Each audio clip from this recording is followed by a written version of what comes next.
what I can say about Jay Frank concerning the little that I know about him, and we'll get into that in a little bit, just the summary of his life, from my standpoint, is that he was an extreme leader with a backbone, which we lack tremendously in our independent Baptist movement today. Stood against the compromise Southern Baptist Convention, and from what they tell me, would actually go to the big conventions, and when a speaker would be speaking, he'd actually stand up with an envelope in his hand and said, call out their names and tell them you're not part of the Communist Party or whatever, communist sympathizer or whatever. He would do that quite often. And so, how many leaders today would have the guts to do that and the backbone to do that? So Dr. Norris had that backbone, and any leadership that has great leadership is going to have backbone and controversy around him.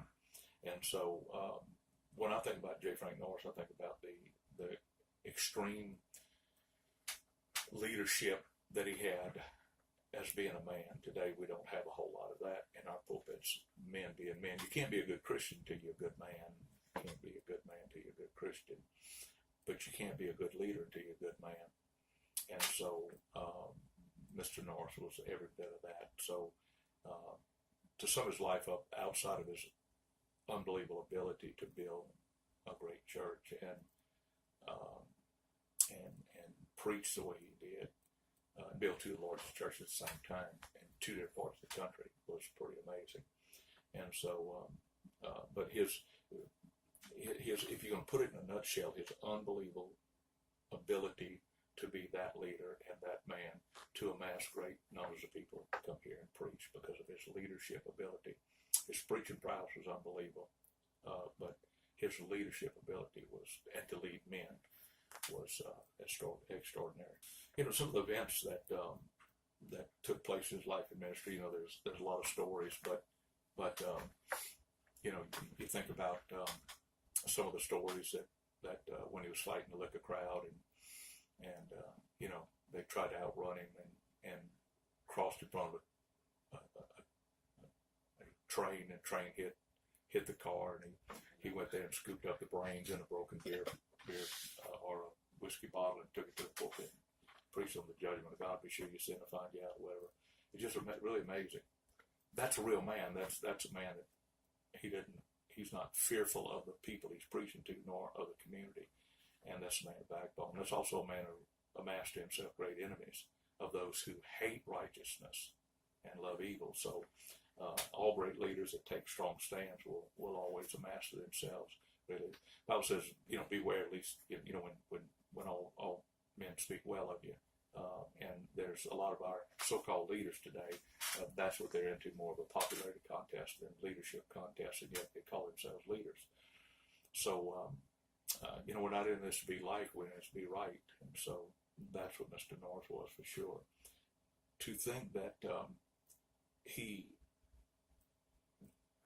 stood for way back then what we stand for now, because he not only led in that fight, but he stood on biblical principles concerning soul winning, was amazing. And his great ministry, I think, was evolved around that, reaching men and women for Jesus Christ.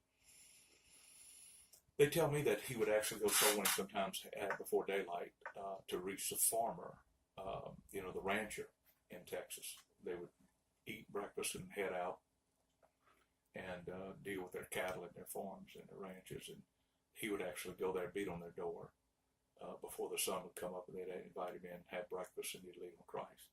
I don't know too many preachers that would do that. He knew how to get that done and how to get around those ranches and reach those ranchers, which I thought was pretty interesting concerning his ministry.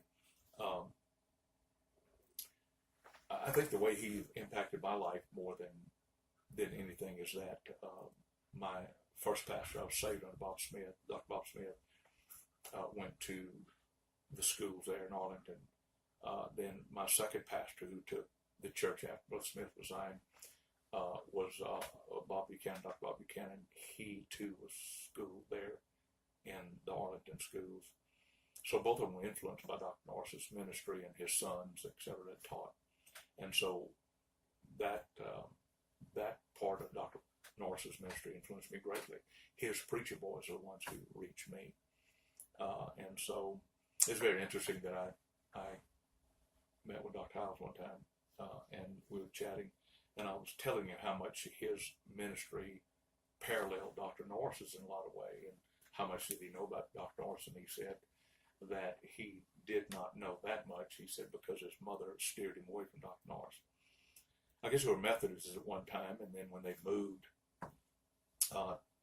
to that part of Texas, there was a Baptist church right across the street, so that's where he and his mother began to go to church, and that's when they became a Baptist. But he was telling me that it was Southern Baptist Church, and that at the time Dr. Norris was really fighting the Southern Baptist heavy. And so his mother, Dr. Hiles' mother, basically told him to stay away from Dr. Norris. He was mean and ornery and cantankerous, and sounds like a lot of us independent Baptist preachers nowadays that took a stand. But anyway, so because of that, he did not follow him at all, being a Southern Baptist. After he became an independent Baptist, I think he learned a little bit about it. But it's really amazing how parallel Dr. Norris' ministry and Dr. Hiles' ministry is, in a lot of ways I won't go into, but I thought that was very funny. So it seems like Dr. Norris had a lot of influence on a lot of people that have influenced me, and great pictures, out in our church for you. You'd have to see, if you get there, you'll see some pictures of Dr. Norris preaching to great crowds, open air, etc. We're sitting here in the Olive B. Green library. Dr. Green was one of my heroes also when I first got saved, and his son heard about me and said that he would not want anybody else to have this library but us, and so it's wonderful. So he sent a picture of his daddy's office, and they reproduced this office, even the old reel.